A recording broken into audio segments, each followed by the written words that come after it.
السلام عليكم ورحمة الله تعالى وبركاته. ندخل نيشان في الموضوع. الصراع على القارة الإفريقية. لماذا زار الملك محمد السادس الغابون؟ وما علاقة زيارة رئيس فرنسا كذلك ماكرون للبلد في غرب إفريقيا؟ أولا، يعد مؤشر التنمية البشرية للغابون هو الأعلى في منطقة إفريقيا جنوب الصحراء، والدخل الفردي في الغابون هو الأعلى في المنطقة، وتتوفر الغابون على سوق واعدة بالنظر إلى ثرواتها النفطية والمعدنية الهائلة، وتمتلك ثروة خشبية تغطي الغابات بنحو 85% من إجمالي مساحة البلاد. قبل ما ندخل في الموضوع ديال أسباب الزيارة ديال الملك محمد السادس للغابون، اللي مازال مشترك معنا في القناة يشترك معنا باش يوصلكم كل ما هو جديد، ودعموا القناة باش نستمر في نشر المزيد من الفيديوهات الجديدة. الصراع الألماني الفرنسي حول قيادة الاتحاد الأوروبي، والصراع بين روسيا وأوكرانيا. روسيا التي تريد استعادة دورها الإقليمي والدولي كقوة كبرى دفع بكثير من الدول الأوروبية إلى توجيه اهتمامهم نحو هذا الصراع، وبدأت الهشاشة تضرب الكثير من العواصم الأوروبية، وبزوغ نزاعات انفصالية بين دول الاتحاد الأوروبي، ما يزيد من الصراعات وصعود اليمين المتطرف والتراجع الاقتصادي الكبير وضعف مؤشرات النمو وارتفاع البطالة. كل هذا أدى إلى تراجع نفوذ فرنسا في القارة الإفريقية ونهب المزيد من خيراتها، وخروجها العسكري والسياسي من العديد من الدول الإفريقية.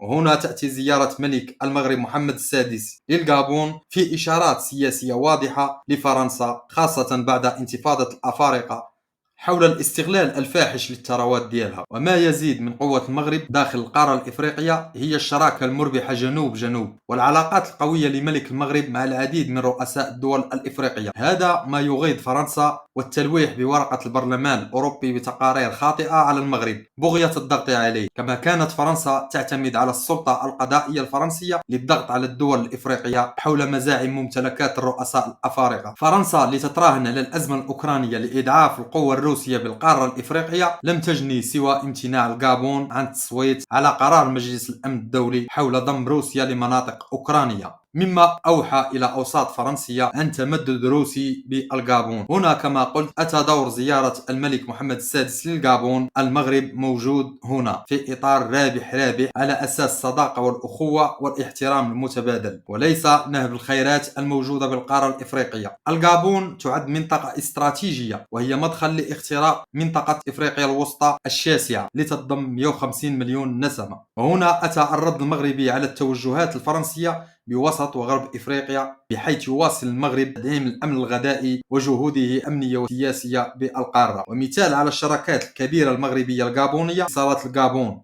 حيث استحوذت اتصالات المغرب على أكثر من 51% من أسهم الشركة، وأطلقت خدمات الجيل الرابع، وأصبحت أول فاعل لتطلق هذه الخدمة في وسط إفريقيا. كما أن الاتحاد الغابوني للبنك يعد تابعا للتجاري وفبونك، وتحتل المركز الثالث في تصنيف البنوك الغابونية. مجموعة مناجم في إطار شراكة رابح رابح مع الدولة الغابونية حصلت على رخصة تنقيب عن الذهب في وسط جنوب وجنوب شرق الغابون، وأكد الوزير الغابوني أن هذا المشروع جذاب للغاية سواء للمستثمر أو الدولة أو المنطقة. المغرب موجود في الغابون على مستوى استغلال وتنمية مزارع الأشجار، سيما بوا أطلس، شركة سيليلوز، مجال الصيد البحري، الميدان الفلاحي، مجال البنيات التحتية، النقل البحري، إنتاج إسمنت بمصنع سيماف. كما أن العلاقات غتزيد تقوى في المخطط الاستراتيجي الغابون الصاعد.